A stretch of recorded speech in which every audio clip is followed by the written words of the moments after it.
Olá, eu sou a doutora Patrícia Paz, cirurgia dentista. Se você é novo nesse canal, seja muito bem-vindo. Hoje nós vamos conversar sobre 5 fatores que influenciam na efetividade da toxina botulínica. Primeiro fator, o armazenamento.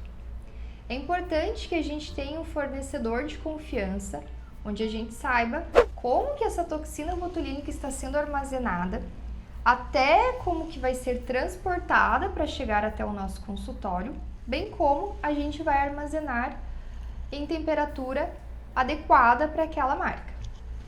Então, tem toxina botulínica que pode ser armazenada em temperatura ambiente. Já outras, elas devem ser armazenadas refrigeradas. Lembrar que o soro que a gente utiliza para fazer a reconstituição da toxina botulínica, ele deve estar na mesma temperatura em que a toxina botulínica que a gente armazena. Ou seja, aquela toxina botulínica que a gente está armazenando lá na temperatura ambiente, o soro que a gente vai usar para reconstituí-la também vai estar na temperatura ambiente. Já aquela toxina botulínica que está lá na geladeira, o soro que a gente vai usar para reconstituí-la também vai estar na geladeira. Vamos lembrar sobre essa geladeira, sobre o frigobar em que a gente usa para armazenar as toxinas botulínicas. O ideal é que a gente tenha um termômetro acoplado a eles para a gente ter esse controle ideal de temperatura entre 2 e 8 graus, para não afetar na efetividade dela. Também não armazenar comida nesse espaço, para não ter contaminação.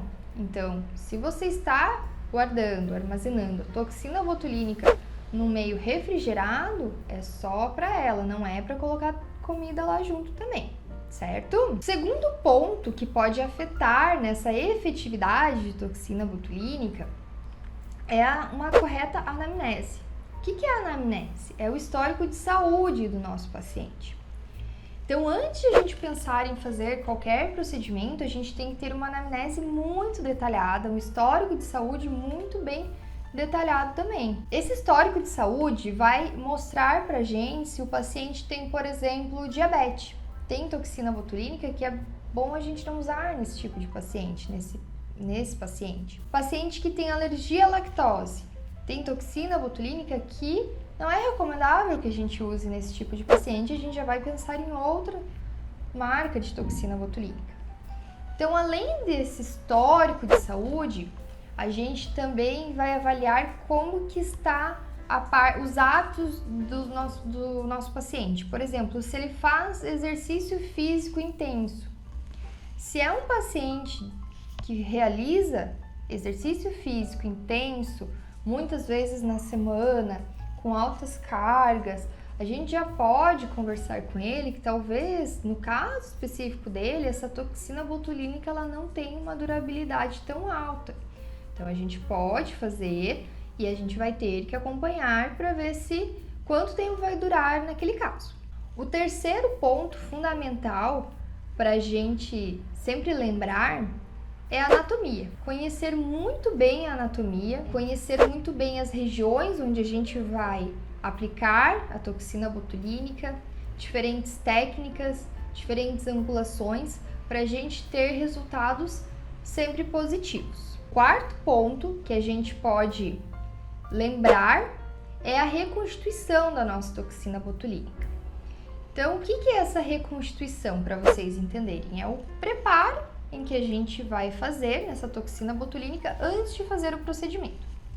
Quando a gente compra aquele frasquinho de toxina botulínica, ele não vem pronto para a gente fazer o procedimento. A gente tem que fazer um preparo específico, que a gente chama de reconstituição com soro fisiológico, em quantidade ideal para aquela toxina botulínica que a gente comprou, que também ela vem em diferentes unidades. Então, você fazer uma reconstituição adequada, certeira, com certeza vai influenciar na sua efetividade e em resultados positivos da sua toxina botulínica do seu procedimento. E o último ponto, o quinto ponto que a gente tem para falar é a suplementação de fitase e zinco. Hoje em dia, nós temos inúmeros estudos falando sobre isso, mas não são todos os pacientes em que a gente precisa entrar com a suplementação para ajudar nessa efetividade de toxina botulínica. Quando que a gente vai pensar em suplementar o nosso paciente? Em pacientes que já vêm com histórico de fazer aplicações de toxina botulínica e não durar tanto, ou em pacientes que a gente pede um exame complementar, ou eles já vêm com esse exame pronto, indicando baixíssimo índice de zinco no organismo. Então a gente já pode pensar numa suplementação de fitase e zinco para esse paciente, para a gente tentar elevar esse grau de efetividade de toxina botulínica e ter melhores resultados. Certo, pessoal? Então, o assunto do dia era esse. Eu espero que vocês tenham aproveitado. Se ficou alguma dúvida, deixe nos comentários. Não esqueçam de se inscrever nesse canal e ativar o sininho para receber as notificações de vídeo novo.